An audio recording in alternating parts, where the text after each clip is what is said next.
계산기가 모두 고장났을 때 외국인 계약직이었던 제가 암산으로 모든 고객의 계산을 완벽하게 해내며 처음으로 인정받았던 순간. 하지만 그 후 재고실에서 발견한 수상한 숫자들의 패턴이 더 큰 비밀을 숨기고 있었습니다. 과연 어떤 비밀이 숨겨져 있었을까요? 오늘의 이야기 시작합니다. 그 전에 잠깐 구독과 좋아요 눌러주시면 큰 힘이 됩니다. 어릴 때부터 숫자가 좋았습니다. 다른 아이들이 만화책을 읽을 때 저는 아버지의 가계부를 들여다보곤 했죠. 숫자들이 줄지어 서 있는 모습이 마치 정돈된 퍼즐처럼 보였거든요. 하나하나 맞춰가며 답을 찾아내는 그 순간이 참 좋았습니다. 하지만 모든 게 변했어요. 아버지의 사고 이후 우리 집은 하루아침에 무너져 내렸습니다. 병원비며 생활비며 숫자로 가득했던 가계부는 이제 빨간 글씨로 도배되었죠. 어머니는 밤낮 없이 일하셨고 저도 아르바이트를 전전했습니다. 그래도 빚은 눈덩이처럼 불어만 갔어요. 하리나, 미국 가자. 어머니가 어느 날 갑자기 말씀하셨습니다. 거기서 다시 시작하는 거야. 낯선 땅에 발을 디뎠을 때의 그 막막함은 지금도 생생합니다. 영어라는 높은 벽 앞에서 저는 한없이 작아졌죠. 사람들의 말소리가 마치 외계어처럼 들렸고 간단한 대화조차 버거웠습니다. 그렇지만 숫자만큼은 달랐어요. 1, 2, 3, 2든 1, 2, 3든 숫자는 어디서나 똑같잖아요. 동네 마트에 일자리를 구하러 갔을 때도 그 생각이었습니다. 제니퍼 사장은 차가운 눈으로 저를 훑어보더니 말했어요. 경력이 없네요. 영어도 서툴고. 하지만 계산은 빨라요. 숫자에는 자신 있습니다. 제니퍼 사장은 콧방귀를 뀌듯 웃었습니다. 요즘 누가 암산을 해요? 계산기가 다 하는데. 그래도 일손이 부족했던 탓일까요? 저는 계산 보조로 일을 시작하게 되었습니다. 시급은 최저임금이었고 계약직이었죠. 그래도 감사했어요. 이제 진짜 시작이라고 생각했습니다. 첫 출근 날 직원들의 시선이 따가웠습니다. 데릭 밀러라는 오래 근무한 직원은 대놓고 불편한 표정을 지었어요. 또 외국인이네. 말도 제대로 안 통하는데. 루이스 부매니저만이 친절하게 업무를 설명해 주었습니다. 천천히 배우면 돼요. 궁금한 게 있으면 언제든 물어보세요. 하지만 현실은 녹록지 않았습니다. 계산대에서 실수라도 하면 고객들의 핀잔이 쏟아졌고 동료들은 도와주기는커녕 혀를 차며 고개를 저었죠. 일주일도 안 되어 저는 재고실로 밀려났습니다. 계산대는 좀 더 익숙해진 다음에 하세요. 제니퍼 사장의 말이었지만 사실상 좌천이었어요. 재고실은 조용했습니다. 상품들이 가득한 창고에서 혼자 장부를 정리하는 일이 제 몫이 되었죠. 처음엔 서러웠지만 시간이 지나면서 이상한 걸 발견하게 되었습니다. 장부의 숫자들이 뭔가 어긋나 있었거든요. 재고실에서 보내는 시간이 길어질수록 장부 속 숫자들의 이상한 점이 더욱 선명해졌습니다. 입고된 상품 수량과 진열된 상품 수량, 그리고 판매 기록 사이에 미묘한 차이가 있었거든요. 처음엔 단순한 기록 오류려니 했는데 패턴이 보이기 시작했어요. 특히 대릭이 담당하는 구역에서 그런 현상이 자주 나타났습니다. 고급 화장품이나 건강식품 같은 비싼 상품들이 주로 그랬죠. 장부상으로는 진열되어 있어야 할 상품들이 실제로는 없는 경우가 허다했어요. 이상하다. 혼잣말을 중얼거리며 계산기를 두드렸습니다. 숫자는 거짓말을 하지 않거든요. 분명히 뭔가 잘못되어 있었어요. 그런데 어느 토요일 오후 마트 전체 시스템이 다운되는 일이 벌어졌습니다. 계산대 모든 기계가 먹통이 되어버린 거죠. 고객들은 긴 줄을 서서 기다리고 있었고 직원들은 우왕좌왕했습니다. 어떻게 하지? 본사에 연락해서 기사를 부르자. 언제 올지 모르는데 고객들이 다 가버리겠어. 제니퍼 사장은 초조해했고 루이스 부매니저도 난감해했어요. 그때 저도 모르게 입이 열렸습니다. 제가 해볼게요. 모든 시선이 저에게 집중되었습니다. 데릭은 비웃듯 말했어요. 뭘 한다고? 계산기도 없는데. 암산으로 하면 돼요. 사람들은 반신반의했지만 다른 방법이 없었습니다. 저는 계산대 앞에 서서 고객들의 상품을 하나씩 확인했어요. 가격을 머릿속으로 더하고 세금을 계산하고 할인 쿠폰까지 적용해서 정확한 금액을 말했습니다. 감자 3개에 $1 99센트, 우유 한 팩에 $3 45센트, 빵 2개에 $5 80센트, 총 $11 24센트입니다. 첫 번째 고객이 신용카드로 결제를 마치고 나서 영수증을 확인했어요. 금액이 정확히 일치했습니다. 두 번째, 세 번째 고객도 마찬가지였죠. 어느새 제 앞에 긴 줄이 생겼습니다. 와, 정말 빨라. 계산기보다 빠른 것 같은데. 고객들이 신기해했고 직원들도 놀란 표정을 지었어요. 1시간 넘게 계속된 정전 상황에서 저는 혼자서 모든 계산을 해냈습니다. 실수는 단 한 번도 없었죠. 시스템이 복구된 후 제니퍼 사장이 저를 불렀습니다. 할인, 정말 대단했어요. 오늘 당신 덕분에 큰 손실을 막았네요. 잠깐의 인정이었지만 가슴이 뿌듯했습니다. 하지만 그 기쁨도 잠시, 다음 주가 되자 모든 게 원래대로 돌아갔어요. 저는 다시 재고실로 밀려났고 동료들의 시선도 예전과 다르지 않았습니다. 그래도 포기하지 않았어요. 오히려 더 집중해서 장부를 살펴보기 시작했습니다. 숫자들이 숨기고 있는 비밀을 찾아내겠다고 다짐했죠. 매일 밤 늦게까지 계산하고 또 계산했습니다. 그러던 중 확실한 패턴을 발견했어요. 대리기 근무하는 날마다 특정 상품들의 재고가 맞지 않았거든요. 이건 단순한 실수가 아니었습니다. 패턴을 발견한 후부터는 대리의 일거수일투족이 눈에 들어왔습니다.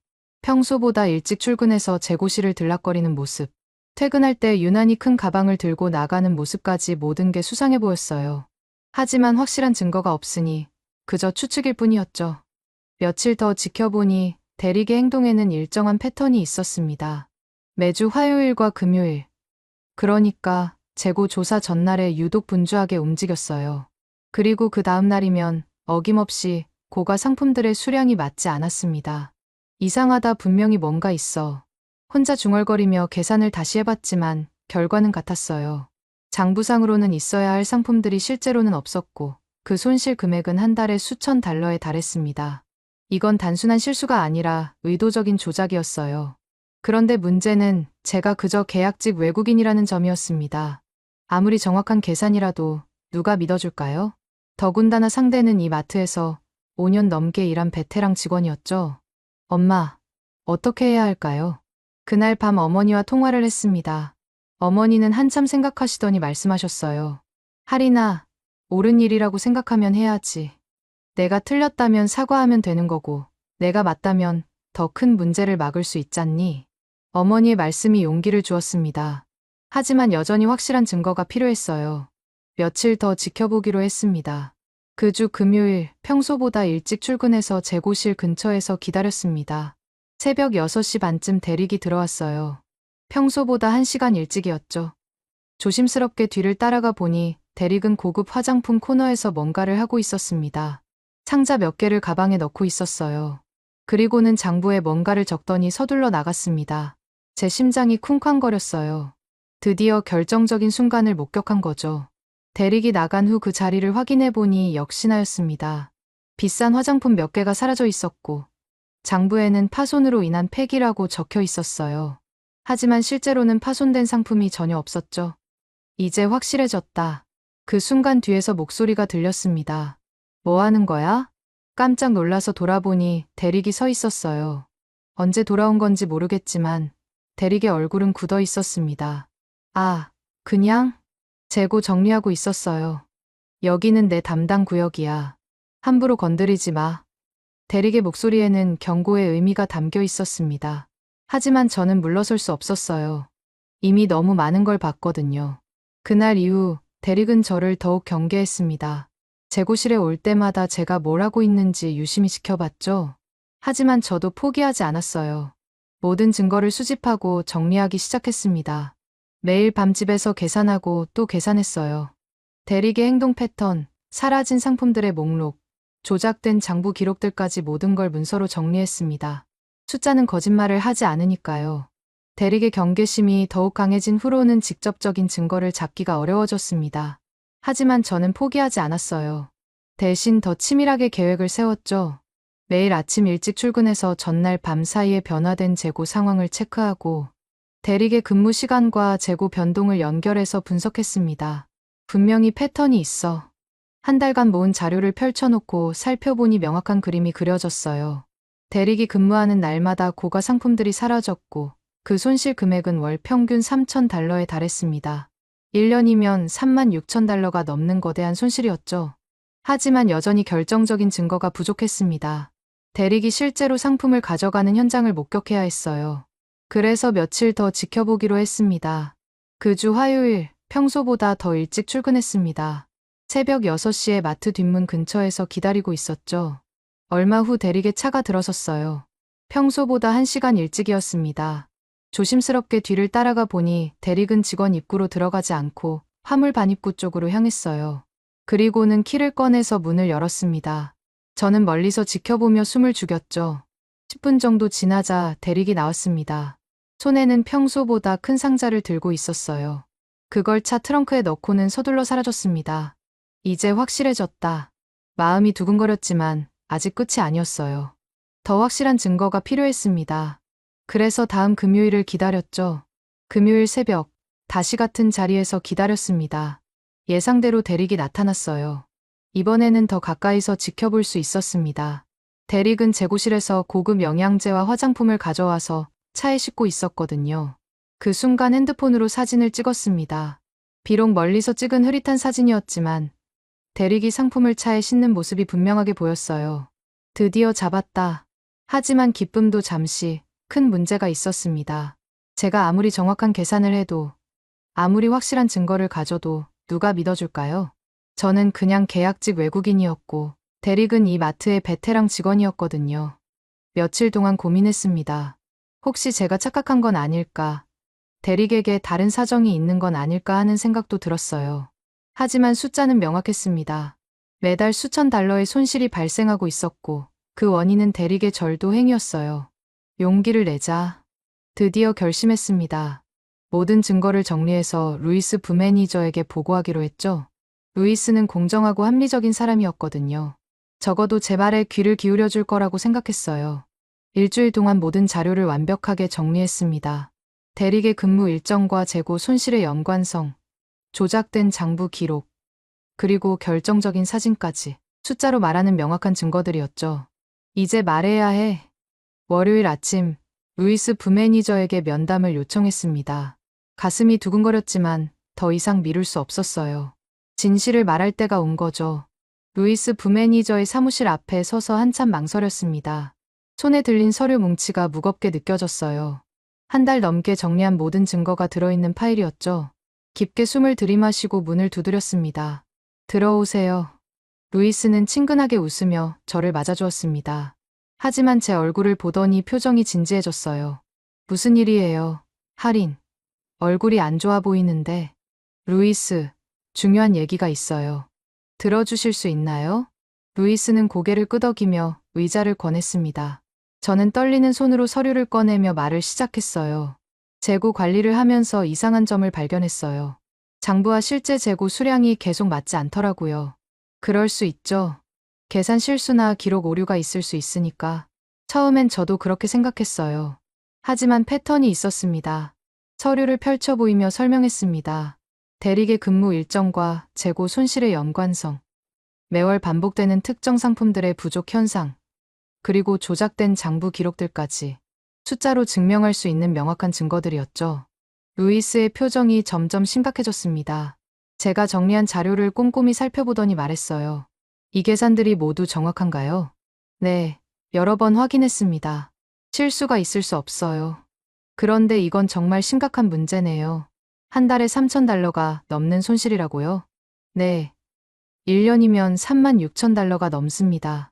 그리고 이건 제가 확인한 것만이에요. 실제로는 더 클 수도 있죠.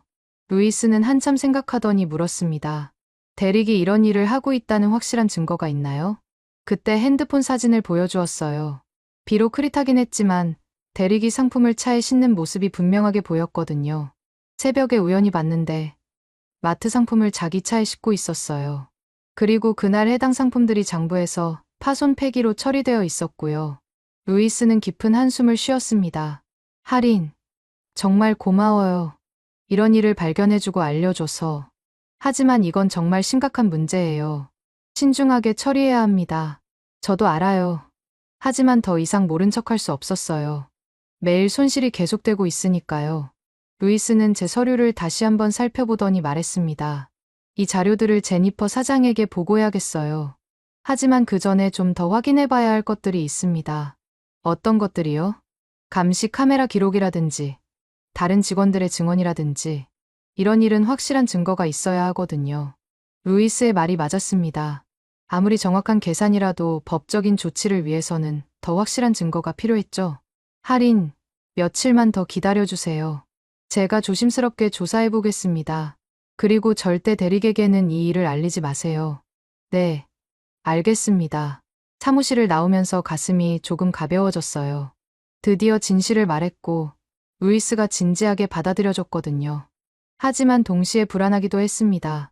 과연 어떤 결과가 나올지 알 수 없었거든요. 며칠 후, 루이스가 저를 다시 불렀습니다. 이번에는 제니퍼 사장도 함께 있었어요. 제니퍼 사장의 사무실에 들어섰을 때 분위기가 무거웠습니다. 루이스 부매니저가 심각한 표정으로 앉아 있었고, 제니퍼 사장은 제가 정리한 서류들을 펼쳐놓고 있었어요. 평소 차갑던 사장의 눈빛이 이번에는 달랐습니다. 할인, 앉으세요. 제니퍼 사장의 목소리에는 평소의 냉정함 대신 진지함이 묻어 있었어요. 저는 긴장한 채로 의자에 앉았습니다. 루이스에게서 보고를 받았어요. 당신이 발견한 재고 손실 문제 말이에요. 처음에는 믿기지 않았습니다. 대릭은 5년 넘게 우리와 함께 일한 직원이거든요. 하지만 당신이 정리한 자료들을 보니 제니퍼 사장은 서류를 가리키며 계속했습니다. 이 계산들이 모두 정확한가요? 한 달에 $3,000, 1년에 $36,000라는 손실이요? 네, 여러 번 검사했습니다. 틀릴 수 없어요. 루이스가 끼어들었습니다. 제가 추가로 조사해본 결과 할인의 계산이 맞았습니다. 그리고 감시 카메라도 확인해봤는데 제니퍼 사장의 표정이 더욱 굳어졌어요. 루이스는 노트북을 열어서 화면을 보여주었습니다. 흑백 감시 카메라 영상이었지만 대리기 상품을 가방에 넣고 나가는 모습이 선명하게 보였어요. 이게 지난주 금요일 새벽 영상입니다. 대리기 근무 시간 전에 몰래 들어와서 상품을 가져가는 모습이죠. 제 가슴이 두근거렸습니다. 드디어 모든 증거가 확인된 거예요. 제니퍼 사장은 깊은 한숨을 쉬었습니다. 믿기지 않네요. 5년 넘게 신뢰했던 직원이 이런 일을. 사장님, 어떻게 하시겠어요? 루이스의 질문에 제니퍼 사장은 단호하게 말했습니다. 당연히 해고시켜야죠. 그리고 본사에도 보고해야 합니다. 이미 손실된 금액도 상당하고. 그때 제니퍼 사장이 저를 바라보았어요. 평소와는 완전히 다른 눈빛이었습니다. 할인, 정말 고마워요. 당신이 아니었다면 이 손실이 계속 커졌을 텐데 당연한 일을 했을 뿐이에요. 아니에요. 이런 세밀한 계산과 분석은 누구나 할 수 있는 게 아니거든요. 정말 대단합니다. 루이스도 고개를 끄덕이며 말했어요. 할인의 숫자 감각은 정말 뛰어나요. 이런 복잡한 패턴을 혼자서 찾아낸 게 놀랍습니다. 처음으로 진심 어린 인정을 받는 순간이었어요. 지금까지의 모든 무시와 차별이 한순간에 사라지는 것 같았습니다. 할인, 당신에게 제안이 있어요. 제니퍼 사장이 갑자기 말했습니다. 재고 관리 책임자 자리가 곧 비게 될 것 같은데 관심 있나요? 순간 귀를 의심했어요. 계약직 보조였던 제가 책임자 자리를 제안받다니 정말인가요? 물론이에요. 당신의 능력을 보니 충분히 할 수 있을 것 같아요. 급여도 당연히 올려드리고 정직원으로 전환도 고려해보겠습니다.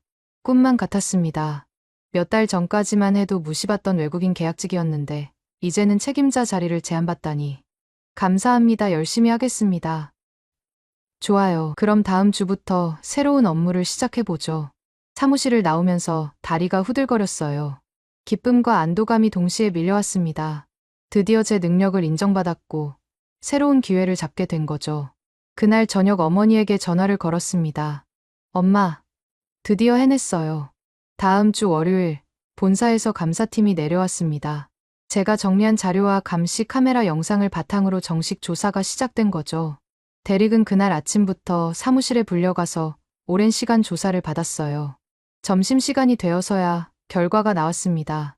대릭은 즉시 해고 처분을 받았고 지금까지 훔친 상품들의 손해배상도 해야 했어요. 5년 넘게 함께 일했던 동료가 하루아침에 사라진 거죠. 믿기지 않아. 대릭이 그런 사람이었다니. 다른 직원들도 충격을 받은 모습이었습니다. 하지만 저에게는 다른 의미였어요. 드디어 정의가 실현된 거니까요. 할인, 정말 대단해요. 어떻게 그런 걸 다 알아냈어요? 동료들이 저를 보는 시선이 완전히 바뀌었습니다. 예전의 무시와 차별 대신 존경과 감탄이 담겨 있었어요. 오후에는 제니퍼 사장이 전 직원을 모아놓고 발표했습니다. 앞으로 할인이 재고 관리 책임자로 일하게 됩니다. 이번 일로 그녀의 능력을 충분히 확인했거든요. 박수가 터져 나왔습니다. 진심 어린 박수였어요. 몇 달 전만 해도 저를 무시하던 사람들이 이제는 인정해주고 있었습니다. 새로운 업무는 생각보다 복잡했습니다. 단순히 숫자를 맞추는 것뿐만 아니라 직원들과의 소통, 공급업체와의 협상, 매출 분석까지 다양한 일들이 기다리고 있었어요. 하지만 두렵지 않았습니다. 오히려 설렜죠. 할인, 이번 주 매출 분석 자료 좀 부탁드려요. 네, 내일까지 준비해 드릴게요. 이제는 다른 직원들이 저에게 업무를 요청하는 상황이 되었어요. 처음에는 어색했지만 점점 익숙해졌습니다. 한 달이 지나자 확실한 변화가 보였습니다. 재고 관리 시스템이 체계화되었고 손실률도 현저히 줄어들었어요. 매주 정확한 분석 리포트를 작성해서 제니퍼 사장에게 보고했습니다. 할인, 정말 잘하고 있어요. 매출도 늘고 손실도 줄었네요. 제니퍼 사장의 칭찬에 가슴이 뿌듯했습니다. 하지만 더 중요한 건 직원들과의 관계였어요. 이제는 저를 믿고 따라주는 분위기가 형성되었거든요. 할인, 이 상품 주문량 어떻게 생각해요? 계산해보니 이번 주에는 조금 적게 주문하는 게 좋을 것 같아요. 제 의견을 존중해주고 제 판단을 신뢰해 주었습니다. 더 이상 외국인 계약직이 아니라 동등한 동료로 대해주는 거죠. 그러던 어느 날 제니퍼 사장이 저를 불렀습니다. 할인, 좋은 소식이 있어요. 무슨 소식인가요? 본사에서 당신의 성과를 높이 평가했어요. 그래서 새로 개점하는 매장의 매니저 자리를 제안하고 싶다는군요. 순간 귀를 의심했어요. 매니저라니 몇 달 전까지만 해도 상상도 못했던 일이었거든요. 정말인가요?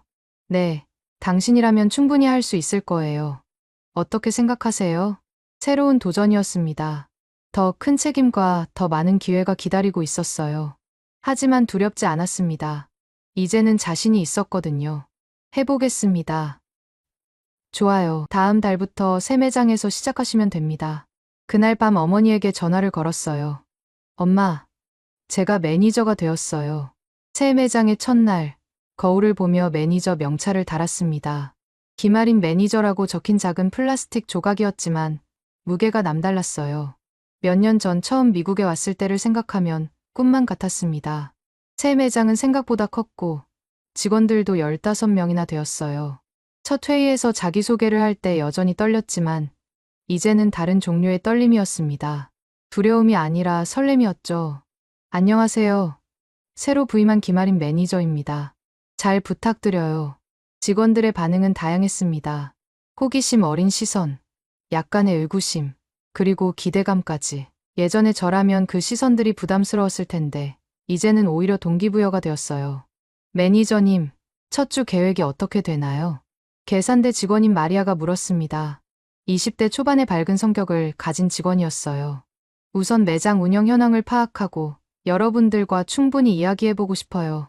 숫자도 중요하지만 사람이 더 중요하니까요. 이 말이 진심이었습니다. 예전에는 숫자만 봤다면 이제는 그 숫자 뒤에 있는 사람들의 이야기를 보게 되었거든요. 첫 주는 정말 바빴습니다. 재고 시스템을 점검하고 매출 데이터를 분석하고 직원들과 1대1 면담을 했어요. 각자의 고민과 제안을 들어보니 매장 운영에 대한 새로운 시각이 생겼습니다. 매니저님, 이 구역 진열을 좀 바꿔보면 어떨까요? 고객들이 자주 물어보는 상품들이거든요. 27살의 제임스가 제안했습니다. 3년 동안 이 매장에서 일한 베테랑이었어요. 좋은 생각이네요. 한번 시도해봅시다. 예전에 저라면 매출 데이터만 보고 결정했을 텐데 이제는 현장 직원들의 의견을 중요하게 생각하게 되었어요. 그들이야말로 고객들과 직접 만나는 사람들이니까요. 한 달이 지나자 확실한 변화가 나타났습니다. 직원들의 제안을 받아들여 진열을 재배치하고 근무 스케줄도 효율적으로 조정했어요. 무엇보다 팀워크가 좋아졌습니다. 매니저님 덕분에 일하기가 훨씬 편해졌어요. 계산도 정확하시고 우리 의견도 잘 들어주시고 직원들의 말에 가슴이 따뜻해졌습니다. 제가 추구하던 바로 그것이었거든요. 단순히 숫자를 맞추는 것이 아니라 모두가 행복하게 일할 수 있는 환경을 만드는 것 말이죠. 어느 날 오후 고객 한 분이 불만을 제기했습니다. 계산이 틀린 것 같은데요. 다시 해보세요. 예전에 저라면 당황했을 텐데 이제는 침착하게 대응할 수 있었어요. 죄송합니다. 다시 한번 확인해 드릴게요. 계산을 다시 해보니 실제로 시스템 오류가 있었습니다. 즉시 수정해 드리고 사과했죠. 앞으로 더 주의하겠습니다. 불편을 드려서 죄송해요. 고객은 만족해하며 돌아가셨고 옆에서 지켜보던 마리아가 말했어요. 매니저님, 정말 대단해요. 그런 상황에서도 차분하게 처리하시네요. 경험이에요. 예전에 비슷한 일을 많이 겪어봤거든요. 그날 밤 집에 돌아가서 어머니와 통화했습니다. 하리나, 목소리가 참 밝아졌구나. 네, 엄마, 이제 정말 제자리를 찾은 것 같아요. 그래, 숫자만 보던 우리 딸이 이제는 사람도 보게 되었구나. 어머니의 말씀이 정말 맞았습니다. 예전에는 장부의 숫자만 중요하다고 생각했는데, 이제는 그 숫자 뒤에 숨어 있는 사람들의 이야기가 더 소중하다는 걸 알게 되었어요. 매장을 운영하면서 깨달은 건 숫자는 시작일 뿐이라는 거였습니다. 정확한 계산은 기본이고, 그 위에 사람에 대한 이해와 배려가 더해져야 진정한 성공을 만들 수 있다는 것이죠. 이제 저는 더 이상 숫자만 보는 사람이 아닙니다. 계산대 너머에 서 있는 고객들의 마음을, 함께 일하는 동료들의 생각을, 그리고 무엇보다 저 자신의 성장을 보게 되었어요. 숫자는 여전히 중요하지만 그 숫자 너머에 있는 사람들이 훨씬 더 소중하다는 걸 배웠습니다. 몇 년 전 처음 미국에 왔을 때의 두려움과 설렘, 그리고 지금의 자신감과 책임감. 모든 게 하나의 여정이었습니다. 숫자로 시작해서 사람으로 완성되어가는 제 인생의 가장 소중한 이야기였죠. 오늘도 귀한 시간 내어 끝까지 시청해주신 구독자 여러분 진심으로 감사드립니다. 오늘의 이야기가 마음을 울렸다면 구독과 좋아요, 댓글 부탁드립니다. 707 특수임무대 출신 유나가 의식불명에 빠진 쌍둥이 동생 지아를 대신해 회사에 잠입합니다. 동생을 괴롭힌 가해자들을 향한 치밀한 복수가 시작되는데 과연 유나는 정체를 들키지 않고 완벽한 복수를 해낼 수 있을까요? 오늘의 이야기 시작합니다. 그 전에 잠깐 구독과 좋아요 눌러주시면 큰 힘이 됩니다. 스마트폰 화면 속 지아의 얼굴이 환하게 웃고 있었습니다. 오랜만에 보는 동생의 밝은 표정에 제 마음도 따뜻해졌죠. 707 특수임무대에서의 긴장된 나날들 사이사이 이런 평범한 순간들이 얼마나 소중한지 새삼 깨닫게 됩니다. 언니, 저녁하면 정말 회사 다닐 거야? 지아가 화면 너머로 물어봤어요. 그럼 이제 진짜 평범하게 살고 싶거든. 저는 웃으며 대답했습니다. 사실 아직 구체적인 계획은 없었지만 더 이상 총을 들고 적과 마주하는 삶은 원하지 않았거든요. 지아는 잠시 망설이는 듯한 표정을 보이더니 말했습니다. 언니도 회사 생활 쉽지 않을 거야. 사람들이 생각보다 복잡해. 그때는 그냥 지아가 직장 생활에 적응하느라 힘들어하는 줄로만 알았어요. 신입사원이니까 당연히 어려울 거라고 생각했죠. 지아의 목소리에 섞인 미묘한 떨림을, 눈빛 깊숙한 곳에 숨어있던 두려움을 제대로 읽지 못했습니다. 괜찮아. 우리 지아 똑똑하잖아. 금방 적응할 거야. 저는 가볍게 넘겼어요. 통화를 끝내고 침대에 누워 천장을 바라봤습니다. 내일이면 부대로 돌아가서 저녁 준비를 마저 해야 했죠. 그리고 일주일 후면 정말로 군복을 벗게 되는 겁니다. 새로운 삶에 대한 기대감과 막연한 불안감이 교차했어요. 다음 날 아침 평소보다 일찍 일어나 짐을 정리하고 있을 때였습니다. 갑자기 휴대폰이 울렸어요. 모르는 번호였지만 뭔가 불길한 예감이 들어 서둘러 받았습니다. 유나 씨 맞으시죠? 지아 씨의 보호자로 등록되어 계시는데요. 순간 머릿속이 하얘졌습니다. 병원에서 걸려온 전화였어요. 지아가 쓰러져서 응급실로 실려왔다는 거였죠. 의식을 잃은 상태라고 했습니다. 지금 바로 갑니다. 저는 떨리는 목소리로 대답하고 전화를 끊었어요. 급하게 가방을 챙기고 택시를 잡아탔습니다. 차창 밖으로 스쳐가는 풍경들이 흐릿하게 보였어요. 어젯밤 통화에서 지아가 보여준 미묘한 표정들이 계속 머릿속에 맴돌았습니다. 혹시 그때 이미 무언가 신호를 보내고 있었던 걸까요? 병원에 도착해서 중환자실을 찾아갔습니다. 유리창 너머로 보이는 지아의 모습에 가슴이 철렁 내려앉았어요. 각종 의료기기에 둘러싸인 채 침대에 누워있는 동생이 너무나 작고 연약해 보였거든요. 평소 밝고 활발했던 지아의 모습과는 너무나 대조적이었습니다. 의사는 과로와 스트레스로 인한 급성 쇼크라고 설명했어요. 하지만 구체적인 원인은 더 살펴봐야 한다고 했습니다. 저는 고개를 끄덕이며 들었지만 마음 한편으론 뭔가 석연치 않다는 생각이 들었어요. 지하의 원룸에 들어서자마자 뭔가 이상하다는 걸 느꼈습니다. 평소 깔끔하게 정리정돈을 좋아하던 지하답지 않게 방안이 어수선했어요. 책상 위에는 서류들이 흩어져 있었고 쓰레기통에는 구겨진 종이들이 가득했습니다. 책상 서랍을 열어보니 지하에 노트북과 작은 USB가 들어 있었어요. 노트북을 켜자 바탕화면에 언니에게라는 제목의 폴더가 눈에 띄었습니다. 가슴이 두근거렸죠. 마치 지아가 저에게 남긴 마지막 메시지 같았거든요. 폴더를 열어보니 여러 개의 파일들이 정리되어 있었습니다. 녹음 파일, 사진, 그리고 일종의 일기 같은 텍스트 파일들이었어요. 첫 번째 녹음 파일을 재생했을 때 지아의 목소리가 들려왔습니다. 언니, 만약 이걸 듣고 있다면 내가 더 이상 견딜 수 없는 상황에 놓였다는 뜻이야. 지아의 목소리는 평소와 달리 잠겨 있었어요. 회사에서 일어나는 일들을 기록해뒀어. 혹시 모르니까. 이어지는 내용들을 들으면서 점점 분노가 치밀어 올랐습니다.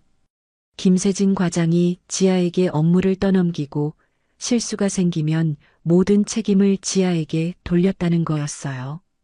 그뿐만 아니라 회식 자리에서 술을 강요하고 거절하면 팀워크가 없다며 질책했다고 했습니다. 너무 버거워도 사람들 말대로 참아야 하잖아. 신입사원이니까 당연하다고 하더라. 녹음 파일 속 지아의 목소리는 점점 작아졌어요. 근데 언니, 나 정말 힘들어. 텍스트 파일들을 하나씩 읽어가며 상황을 파악했습니다. 지아가 겪은 일들이 단순한 신입사원의 적응 과정이 아니라 조직적인 괴롭힘이었다는 게 명확해졌어요. 특히 최지연 이사가 연루되어 있다는 정황도 발견했습니다. 지아가 작성한 보고서를 이사가 임의로 수정해서 상부에 보고했고 문제가 생기자 지아에게 모든 책임을 떠넘겼던 거죠. 사진 파일들을 열어보니 더욱 충격적이었습니다. 회식 자리에서 찍힌 사진들인데 지아가 술에 취해 고개를 숙이고 있는 모습들이었어요. 누군가 일부러 지아의 곤란한 모습들을 찍어둔 것 같았습니다. 707 부대에서 익힌 정보 분석 능력을 발휘해서 자료들을 체계적으로 정리했어요. 가해자들의 위계 질서, 괴롭힘의 패턴, 그리고 결정적인 증거들까지 마치 작전을 수립하듯 치밀하게 분석했습니다. 마지막 파일을 열었을 때 지아가 쓴 편지가 나왔어요. 언니, 미안해. 더 이상 버틸 수가 없어. 언니한테 말하고 싶었지만 언니 저녁 앞두고 걱정시키기 싫었어. 그런데 이제 정말 한계야. 언니가 이걸 보게 된다면 나 대신 진실을 밝혀줘. 나는 잘못한 게 없어. 노트북을 덮고 한동안 멍하니 앉아 있었습니다. 분노와 자책감이 교차했어요. 지아가 이렇게 힘들어하는 동안 저는 전혀 몰랐다는 게 너무나 미안했습니다. 그리고 동시에 제 동생을 이렇게 만든 사람들에 대한 분노가 끌어올랐어요. 창문 밖을 바라보며 결심했습니다. 지아 대신 내가 들어간다.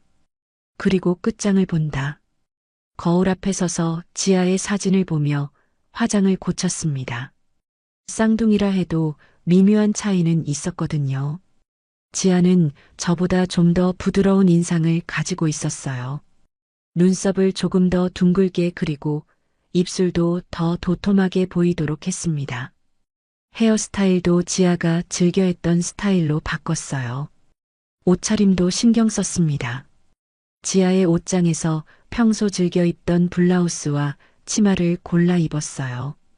군복에 익숙했던 몸에 오피스룩이 어색했지만 거울 속 모습은 확실히 지아와 닮아 보였습니다. 가장 중요한 건 말투와 행동이었어요. 지아의 영상통화 녹화본들을 반복해서 보며 연습했습니다. 지아는 저보다 목소리 톤이 높았고 말할 때 손짓을 자주 사용했어요. 그리고 긴장하면 머리카락을 귀 뒤로 넘기는 습관이 있었죠.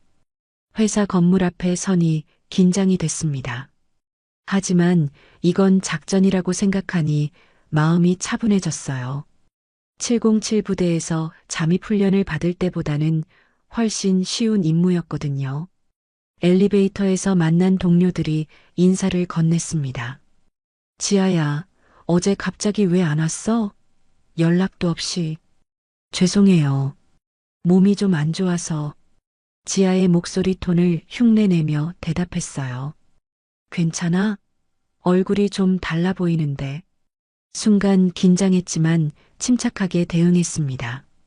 며칠 약간 아파서 그런가 봐요. 괜찮습니다. 인사팀 사무실에 들어서자 여러 시선이 느껴졌어요. 지하의 자리로 가서 앉으며 주변을 살펴봤습니다.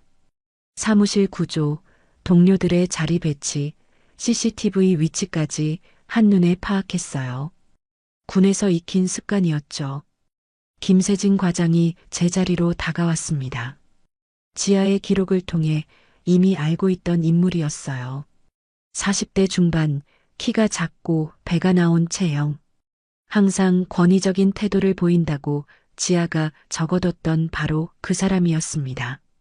지아야, 어제 회의 자료는 준비됐어? 네, 과장님. 지아가 미리 준비해둔 파일을 건네드렸어요. 김세진 과장이 자료를 훑어보더니 얼굴을 찌푸렸습니다. 이게 뭐야? 데이터 분석이 이상하잖아. 다시 해. 지하의 자료를 미리 확인해 봤는데 전혀 문제가 없었어요. 오히려 꼼꼼하고 정확했습니다. 하지만 저는 고개를 숙이며 대답했어요. 네, 알겠습니다. 오늘 중에 다시 만들어서 내. 그리고 이번 주 회식 준비도 내가 맡아. 이게 바로 지아가 겪었던 일들이구나 싶었습니다. 합리적인 이유 없이 업무를 떠넘기고 문제가 생기면 모든 책임을 돌리는 거였어요. 군에서라면 절대 용납될 수 없는 일이었죠. 점심시간에는 동료들과 함께 식당에 갔습니다. 대화를 들어보니 김세진 과장에 대한 불만이 많았어요. 하지만 모두 직접적으로 표현하지는 않았습니다. 그저 눈치만 주고받을 뿐이었어요. 지아야, 요즘 많이 힘들지? 옆자리 동료가 조심스럽게 물어봤습니다. 괜찮아요. 지아라면 이렇게 대답했을 거예요. 힘들어도 티내지 않으려고 했으니까. 오후에는 최지연 이사를 직접 볼 기회가 있었습니다. 회의실에서 보고를 받는 모습을 멀리서 관찰했어요. 50대 초반 날카로운 인상에 항상 정장을 단정하게 입고 다니는 사람이었습니다. 지하의 기록처럼 권위적인 분위기가 물씬 풍겼어요. 퇴근 시간이 되자 김세진 과장이 다시 제자리로 왔습니다. 지아야, 자료 수정은 다 됐어? 네, 확인해 보세요. 실제로는 원래 자료를 그대로 다시 프린트한 것뿐이었어요. 김세진 과장은 대충 훑어보더니 고개를 끄덕였습니다. 그래, 이번엔 나아졌네. 앞으로 이런 식으로 해. 정말 어이없었지만 표정을 감췄습니다. 이런 식으로 지아를 괴롭혔던 거구나 싶었어요. 첫날 잠입이 성공적으로 끝났습니다. 집으로 돌아가는 길에 지아의 상황을 더 구체적으로 파악할 수 있었어요. 그리고 이제 본격적인 복수 계획을 세울 때가 왔다고 생각했습니다. 이틀째 되던 날 회사 내부 구조를 더 자세히 파악하기 시작했습니다. 점심시간을 이용해 각 층을 돌아다니며 CCTV 위치와 사각지대를 확인했어요. 707 부대에서 익힌 정찰 기술이 이런 곳에서 쓰일 줄은 몰랐지만 꽤 유용했습니다. 서버실 위치도 파악했어요. 보안 카드가 있어야 들어갈 수 있었지만 청소 시간대와 관리자, 근무 패턴까지 관찰했습니다. 언젠가 필요할 때를 대비해서였죠. 가장 중요한 건 사내 인간관계를 파악하는 일이었습니다. 누가 누구와 친한지, 누가 권력을 가지고 있는지, 그리고 누가 김세진 과장과 최지연 이사에게 불만을 가지고 있는지 말이에요. 익명 게시판도 활용했습니다. 회사 내부 게시판에 조심스럽게 글을 올리기 시작했어요. 요즘 신입사원들에 대한 교육 방식이 너무 가혹하지 않나요? 업무 스트레스로 병원에 실려가는 사람까지 생기는데 직접적으로 누구를 지목하지는 않았지만 상황을 아는 사람들은 충분히 이해할 수 있는 내용이었습니다. 댓글들을 보니 비슷한 경험을 한 사람들이 꽤 있다는 걸 알 수 있었어요. 셋째 날 윤세진 인턴과 대화할 기회가 생겼습니다. 25살 정도로 보이는 남자였는데 평소 조용하고 관찰력이 좋아 보였어요. 복사기 앞에서 마주쳤을 때였습니다. 지아 씨, 요즘 좀 달라 보이시네요. 어떤 의미로요? 조심스럽게 물어봤어요. 말투나 행동이 전보다 더 당당해진 것 같아요. 좋은 의미로요. 윤세진 인턴은 영리한 사람인 것 같았습니다. 뭔가 눈치채고 있는 듯한 느낌이었어요. 혹시 지아 씨 쌍둥이 있으시죠? 갑자기 던진 질문에 깜짝 놀랐습니다. 왜 그런 걸 물어보세요? 전에 지아 씨가 언니 얘기를 한 적이 있거든요. 군인이라고. 그런데 요즘 지아 씨 보면 왠지 그 언니 생각이 나서요. 정말 관찰력이 뛰어난 사람이었습니다. 거짓말을 할 수도 있었지만 직감적으로 이 사람은 믿을 만하다고 생각했어요. 맞아요. 저는 지아 언니예요. 작은 목소리로 인정했습니다. 윤세진 인턴의 눈이 커졌어요. 그럼 지아 씨는 지금 병원에 있어요. 의식불명 상태로. 상황을 간단히 설명해 드렸습니다. 윤세진 인턴은 충격을 받은 표정이었어요. 제가 도울 수 있는 일이 있다면 말씀하세요. 저도 여기서 일어나는 일들이 옳지 않다고 생각했거든요. 든든한 동맹을 얻은 기분이었습니다. 윤세진 인턴은 인사팀 내부 사정을 잘 알고 있었고 특히 김세진 과장의 비리 정황에 대해서도 정보를 가지고 있었어요. 김세진 과장이 외부 업체와 뒷거래를 하고 있는 것 같아요. 계약서 처리할 때 이상한 점들이 많았거든요. 증거가 있나요? 확실한 건 아니지만 파일 서버에 수상한 폴더들이 있어요. 접근 권한은 과장급 이상만 가지고 있고요. 바로 그날 밤 회사에 야근한다는 핑계로 남았습니다. 대부분의 직원들이 퇴근한 후 윤세진 인턴과 함께 서버실 근처를 정찰했어요. 청소하는 아주머니가 문을 열어두고 작업하는 틈을 노렸습니다. 서버실에 들어가 김세진 과장의 폴더를 확인했어요. 정말로 수상한 파일들이 있었습니다. 외부 업체와 주고받은 이메일, 계약서 원본과 수정본, 그리고 금전거래 내역까지 모든 걸 USB에 복사했습니다. 이 정도면 감사실에 신고하기 충분하겠네요. 윤세진 인턴이 말했습니다. 하지만 저는 더 큰 그림을 그리고 있었어요.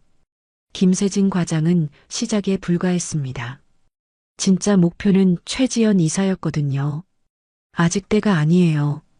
좀 더 결정적인 증거를 모아야 해요. 집으로 돌아가는 길에 지하의 병실에 들렀습니다. 여전히 의식을 잃은 채 누워있는 동생을 보며 다짐했어요. 조금만 더 기다려, 지아야. 언니가 다 정리해 줄게. 일주일 동안 모은 김세진 과장의 비리 증거들을 정리하며 계획을 세웠습니다. 단순히 감사실에 신고하는 것보다는 더 극적인 방법을 원했어요. 지아가 겪었던 고통만큼 김세진 과장도 똑같이 당황하고 무력감을 느껴야 한다고 생각했거든요.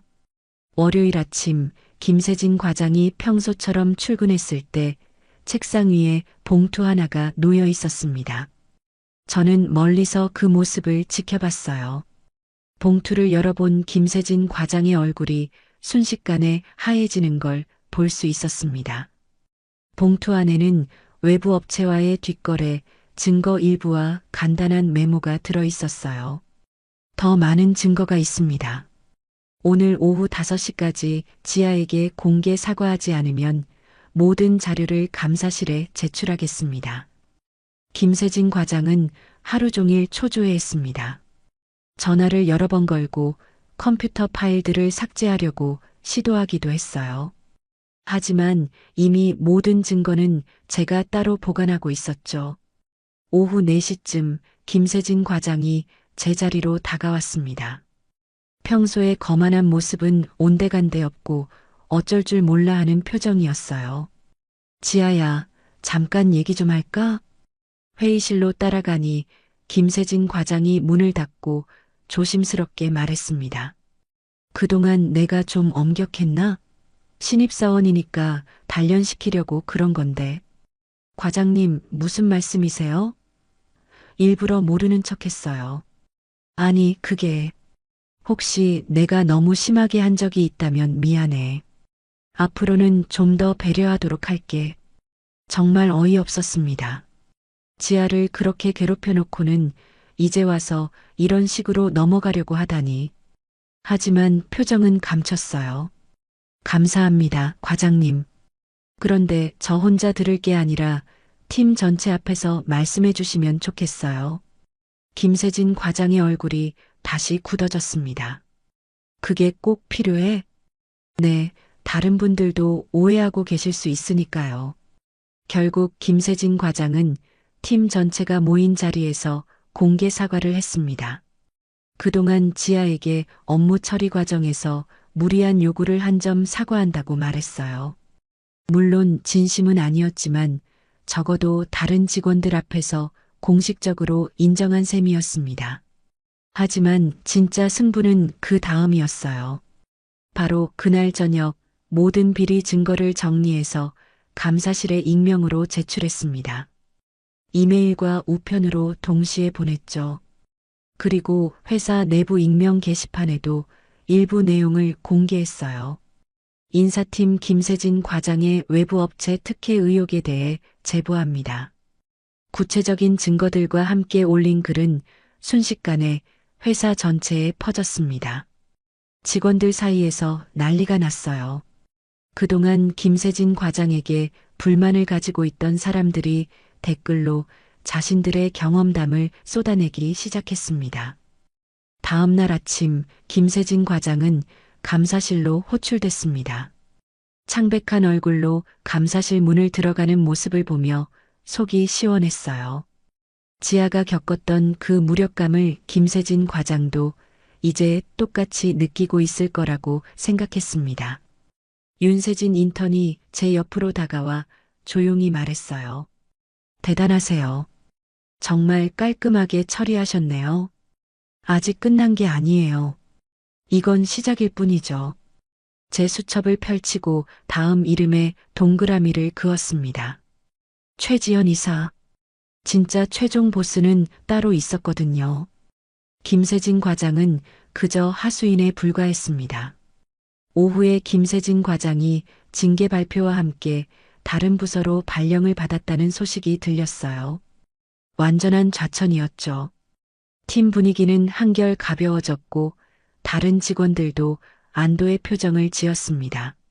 하지만 저는 더 경계심을 높였어요. 김세진 과장이 무너지면서 최지연 이사가 저를 주목하기 시작할 거라고 예상했거든요. 실제로 퇴근할 때 최지연 이사가 엘리베이터에서 저를 유심히 바라보는 걸 느꼈습니다. 지아 씨, 요즘 일 처리가 좀 달라졌네. 좋은 의미로. 감사합니다, 이사님. 짧은 대화였지만 그 속에 담긴 의미를 읽을 수 있었어요. 이제 진짜 게임이 시작되는 거였습니다. 김세진 과장이 좌천된 지 사흘째, 회사 분위기는 확실히 달라졌습니다. 하지만 저는 더욱 조심스럽게 행동해야 했어요. 최지연 이사의 시선이 계속 느껴졌거든요. 마치 사냥감을 노리는 맹수처럼 말이죠.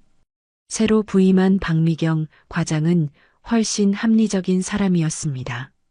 업무 분배도 공정했고 불필요한 갑질도 없었어요. 하지만 저의 진짜 목표는 따로 있었습니다. 지하의 기록을 다시 정리하며 최지연 이사의 비리 정황을 파악하기 시작했어요. 지하가 작성한 보고서를 임의로 수정해서 상부에 올린 것, 그리고 문제가 생겼을 때 모든 책임을 지하에게 돌린 것. 이 모든 게 단순한 실수가 아니라 의도적인 조작이었다는 확신이 들었습니다. 윤세진 인턴과 함께 최지연 이사의 업무 패턴을 관찰했어요. 매주 화요일과 금요일에는 외부 미팅이 많았고 특히 특정 건설업체 관계자들과 자주 만났습니다. 회사 인사 업무와는 전혀 관련 없는 사람들이었죠. 뭔가 수상해요. 인사 담당 이사가 왜 건설업체 사람들과 그렇게 자주 만나는 걸까요? 윤세진 인턴이 의문을 표했습니다. 아마 개인적인 사업이나 투자 관련일 거예요. 그런데 회사 정보를 이용하고 있을 수도 있고, 그때였습니다. 제 책상 서랍에서 이상한 쪽지를 발견한 건 아무도 없을 때 누군가 몰래 넣어둔 것 같았어요. 넌 지하가 아니야. 조심해. 혈관이 차갑게 식었습니다. 누군가 제 정체를 알고 있다는 뜻이었어요. 아니면 적어도 의심하고 있거나. 주변을 둘러봤지만 모든 동료들이 평소와 다름없이 업무를 보고 있었습니다. 윤세진 인턴에게 쪽지를 보여주니 그도 놀란 표정이었어요. 누가 이런 걸 넣었을까요? 잘 모르겠어요. 하지만 더 조심해야겠어요. 그날 저녁 지하의 병실에 들렀을 때 더 충격적인 사실을 알게 됐습니다. 간병인에게 들은 이야기인데 지하가 쓰러진 날 병원 주변 CCTV 영상이 모두 사라졌다는 거였어요. 이상하죠? 하필 그날 영상만 없어졌다니. 병원 측에서도 당황하고 있어요. 단순한 우연이 아니었습니다. 누군가 의도적으로 증거를 인멸한 거였어요. 지하가 쓰러진 것도 단순한 과로가 아닐 수 있다는 생각이 들었습니다. 그날 밤 집에 돌아와서 다시 지하의 자료들을 꼼꼼히 살펴봤어요. 그러다가 놓친 부분을 발견했습니다. 지하가 마지막으로 작업했던 프로젝트 관련 파일들이었어요.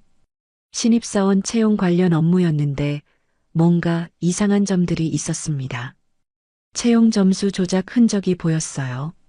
특정 지원자들의 점수가 인위적으로 높게 책정되어 있었고 그 지원자들은 모두 특정 추천인이 있었습니다.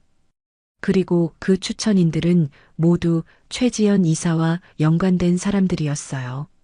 이래서 지하를 제거하려고 했구나. 지하가 이 사실을 알게 되어서 위험해진 거였습니다. 그래서 지하를 괴롭혀서 스스로 그만두게 만들려고 했던 거고 그것도 안 되니까 더 극단적인 방법을 쓴 거였어요. 다음 날 출근했을 때 최지연 이사가 직접 제 자리로 왔습니다. 평소에는 절대 하지 않던 행동이었어요. 지아 씨, 요즘 업무 적응은 어때? 잘하고 있습니다, 이사님. 그래. 그런데 말인데 혹시 개인적으로 궁금한 게 있으면 언제든 물어봐. 특히 회사 시스템이나 과거 업무 관련해서 말이야. 속내를 떠보는 것 같았습니다. 제가 뭔가 알고 있는지 확인하려는 거였어요. 감사합니다. 특별히 궁금한 건 없는데요. 그래. 그럼 됐고. 아, 그런데 요즘 몸은 좀 어때? 전에 갑자기 아파서 병원에 갔다고 들었는데. 순간 등골이 서늘했습니다. 지아가 병원에 간 건 아무에게도 말하지 않았는데 어떻게 알고 있는 거죠? 많이 좋아졌습니다. 다행이네. 그런데 지아 씨, 혹시 쌍둥이 있어? 심장이 멈출 뻔했습니다. 하지만 표정을 감추고 대답했어요. 네. 왜 갑자기 그런 걸 물어보세요? 아니야. 그냥 문득 궁금해서. 가끔 사람이 좀 달라 보일 때가 있어서 말이야. 이제 완전히 확신하는 듯 했습니다. 제 정체를 의심하고 있는 게 분명했어요. 상황이 점점 위험해지고 있었습니다. 하지만 뒤로 물러설 수는 없었어요. 이미 너무 많은 걸 알아버렸거든요. 최지연 이사가 제 정체를 의심하고 있다는 걸 확신한 순간 더 이상 미룰 수 없다고 판단했습니다. 지금까지 모은 모든 증거를 총동원해서 결정타를 날려야 할 때였어요. 주말 동안 치밀한 계획을 세웠습니다. 단순히 감사실에 신고하는 것만으로는 부족했어요. 최지연 이사 같은 사람은 어떻게든 빠져나갈 구멍을 찾을 테니까 더 확실하고 결정적인 방법이 필요했습니다. 월요일 새벽 출근 전에 회사 익명 게시판에 폭탄 선언을 올렸어요. 인사팀 채용 비리 실명 고발합니다. 최지연 이사의 연고자 특혜 채용과 점수 조작 증거를 공개합니다. 구체적인 채용 데이터와 함께 조작된 점수표, 추천인 명단, 그리고 최지연 이사와 외부 업체 관계자들의 만남 사진까지 모두 공개했습니다. 윤세진 인턴이 몰래 찍어둔 사진들이 결정적인 증거가 됐어요. 회사 전체가 발칵 뒤집혔습니다. 출근 시간부터 직원들이 게시판 글을 보며 수군거렸어요. 인사팀 사무실 분위기는 얼어붙었고 최지연 이사는 아침부터 여러 번 전화를 받으며 다급해하는 모습이었습니다. 오전 10시쯤 감사실에서 연락이 왔어요. 최지연 이사를 포함한 인사팀 전체가 조사를 받게 됐다는 거였습니다. 하지만 저는 여기서 멈추지 않았어요. 점심시간을 이용해서 준비해둔 두 번째 폭탄을 터뜨렸습니다. 회사 전체 임직원에게 익명 메일을 보낸 거예요. 제목은 지하사원 괴롭힘과 은폐 시도의 진실이었습니다. 메일에는 지아가 겪었던 모든 괴롭힘의 증거들이 담겨 있었어요. 김세진 과장과 최지연 이사의 갑질 녹음 파일, 업무 조작을 강요당한 내용, 그리고 병원 CCTV가 사라진 사실까지 모든 걸 공개했습니다.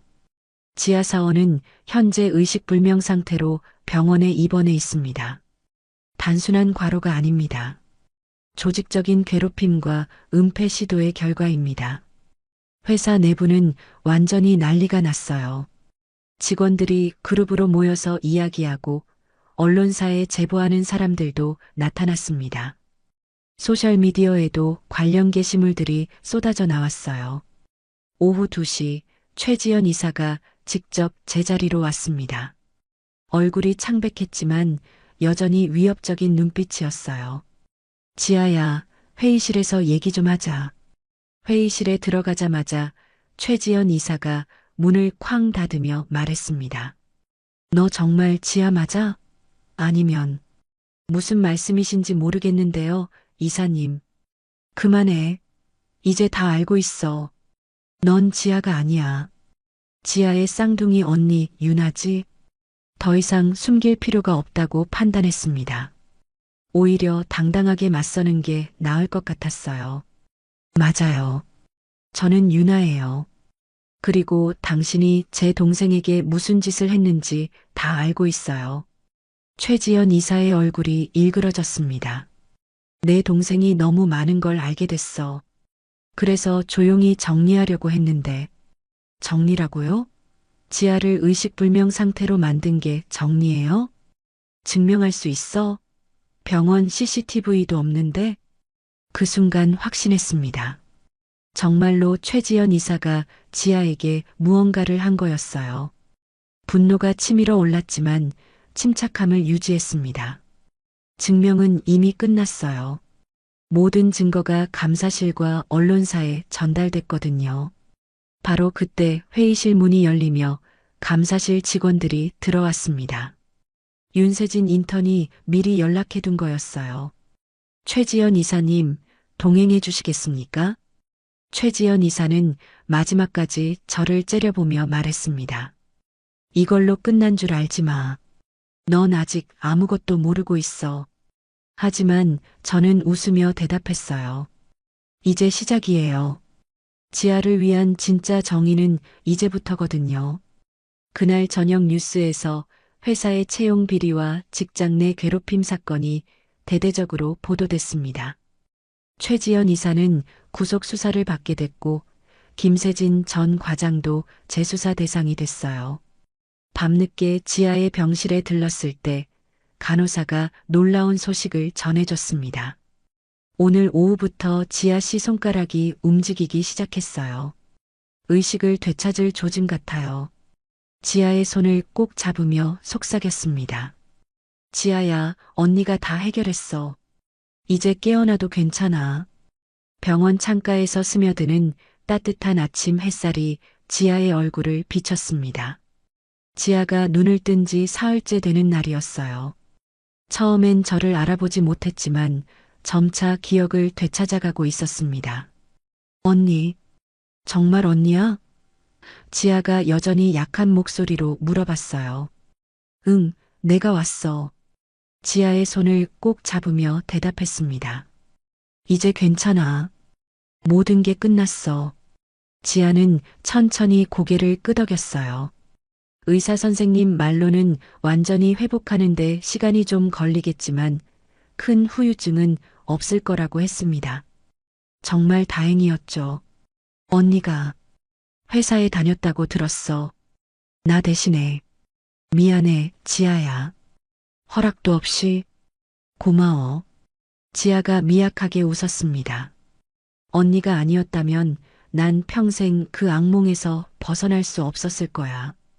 뉴스에서는 연일 이 사건을 다뤘습니다. 최지연 이사는 채용 비리와 직장 내 괴롭힘, 그리고 증거인멸 혐의로 기소됐어요. 김세진 전 과장도 추가 조사를 받고 있었습니다. 무엇보다 지아가 겪었던 일들이 세상에 알려지면서 직장 내 괴롭힘에 대한 사회적 관심도 높아졌죠.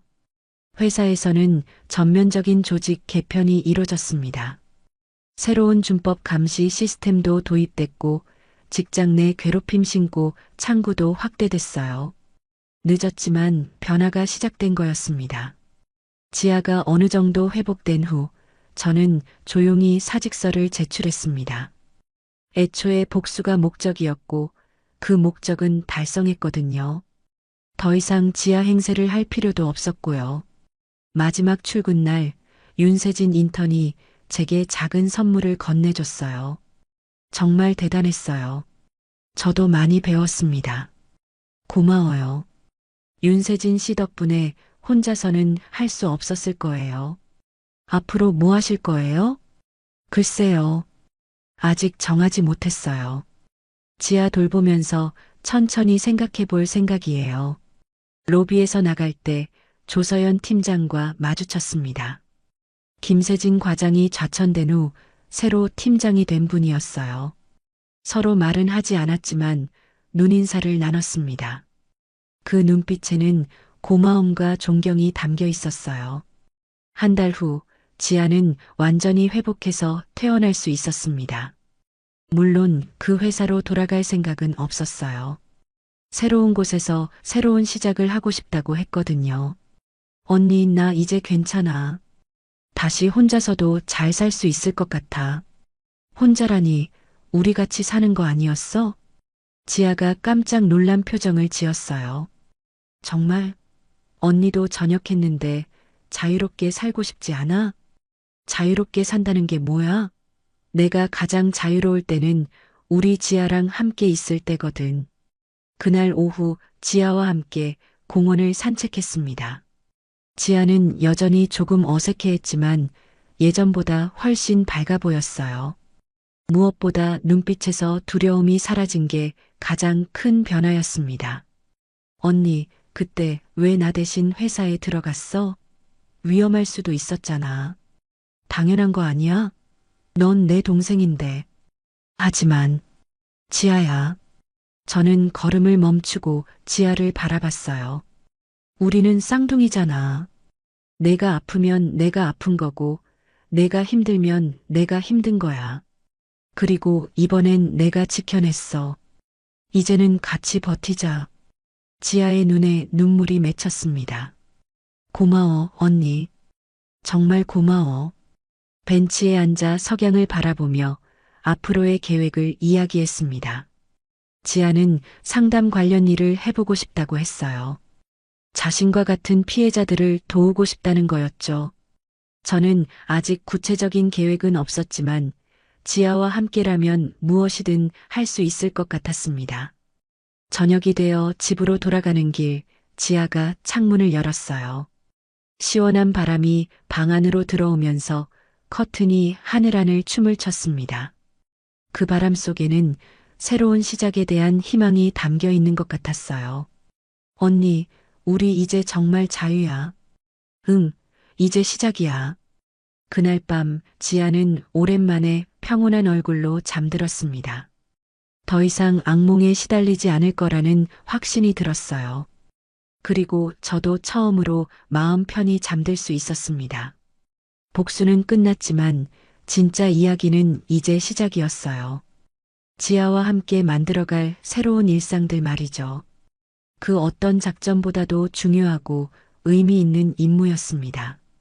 오늘도 귀한 시간 내어 끝까지 시청해주신 구독자 여러분 진심으로 감사드립니다.